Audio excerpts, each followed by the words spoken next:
अस्सलामुअलैकुम। आज का हमारा टॉपिक है लेवल ऑफ ऑर्गेनाइजेशन। मतलब बॉडी, इंसान की बॉडी या किसी भी जानदार की बॉडी किस तरह से ऑर्गेनाइज्ड है, उसको हम पढ़ने जा रहे हैं। Atomic level of organisation.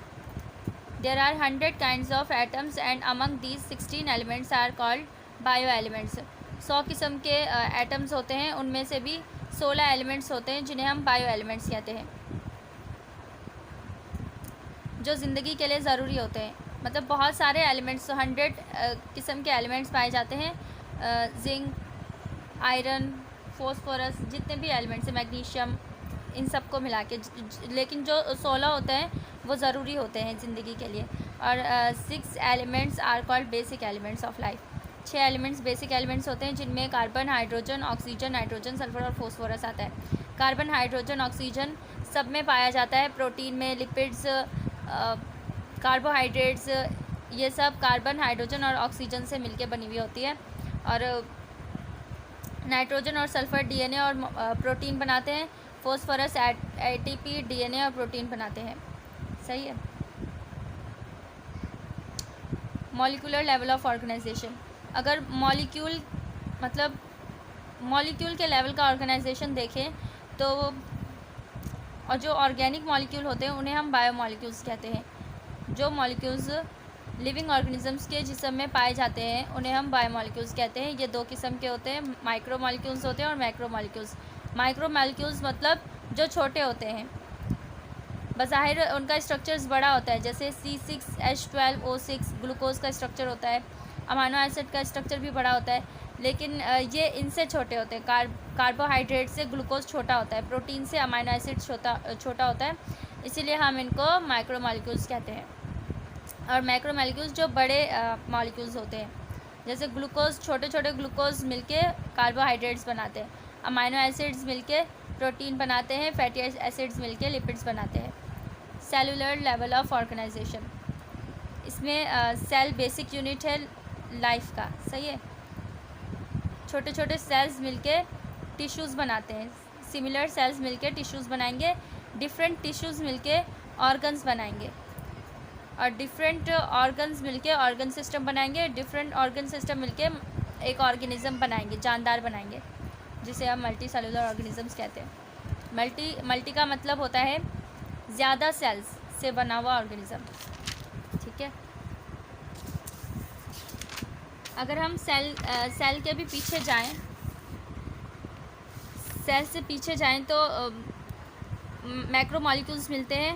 Macro molecules के पीछे जाएं, अगर मैक्रो मॉलिक्यूल्स को तोड़ें तो मॉलिक्यूल्स मिलते हैं। मॉलिक्यूल को अगर तोड़ें तो एटम्स मिलते हैं। अगर एटम्स को भी तोड़ा जाए तो इलेक्ट्रॉन, प्रोटॉन और न्यूट्रॉन, मतलब कि इलेक्ट्रॉन, प्रोटॉन, न्यूट्रॉन मिलके एटम्स बनाएंगे, एटम्स मिलके मॉलिक्यूल बनाएंगे, मॉलिक्यूल्स मिलके मैक्रो मॉलिक्यूल्स बनाएंगे, और मैक्रो मॉलिक्यूल्स मिलके बड़े मॉलिक्यूल्स मिलके सेल बनाएंगे।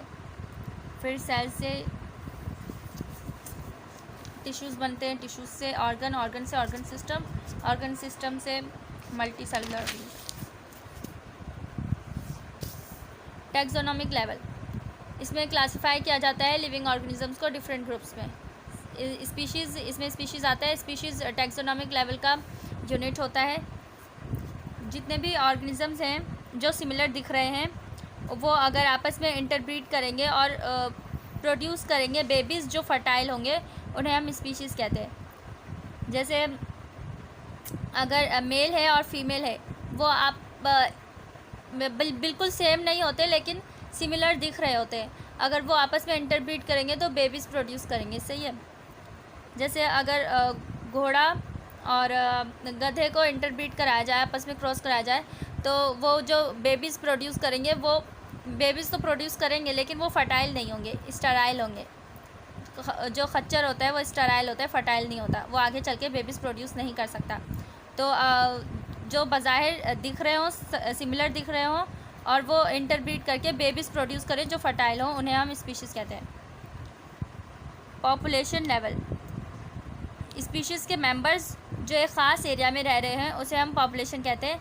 जैसे पैरेट्स ट्री में रह रहे हैं, एक दरख्त में बहुत सारे तोते रह रहे हैं, तो उन्हें हम पॉपुलेशन कहते हैं। कम्युनिटी, जैसे एक दरख्त में तोते रह रहे हैं, फाख्ता रह रहे हैं, कव्वे और मुख्तलिफ़ किस्म के परिंदे रह रहे हैं उसे हम कम्युनिटी कहेंगे। Different species living in specific habitat. Ecological system में living organisms depend on non living things for their survival. जो जितने भी जानदार होते हैं वो गैर जानदार चीज़ों पर डिपेंड करते हैं अपने सर्वाइवल के लिए। जैसे लिविंग थिंग्स ऑक्सीजन पर डिपेंड करते हैं, अगर ऑक्सीजन नहीं होगी तो कोई भी जानदार ज़िंदा नहीं रह पाएगा। Relationship between living things with non living things is known as ecosystem और इकोलॉजिकल सिस्टम। बायोस्फीयर लेवल मतलब ज़मीन का वो हिस्सा जहाँ ज़िंदगी मौजूद हो, जहाँ जानदार रहते हों, उन्हें हम बायोस्फीयर लेवल कहते हैं, बायोस्फीयर कहते हैं। जैसे ये हमारी अर्थ है, अर्थ के इर्द गिर्द ऑक्सीजन मौजूद है, ठीक है, और यहाँ पर बहुत सारे प्लांट्स रह रहे हैं, ज़मीन पर प्लांट्स रह रहे हैं, जानदार रह रहे हैं, तो इसे हम बायोस्फीयर कहेंगे।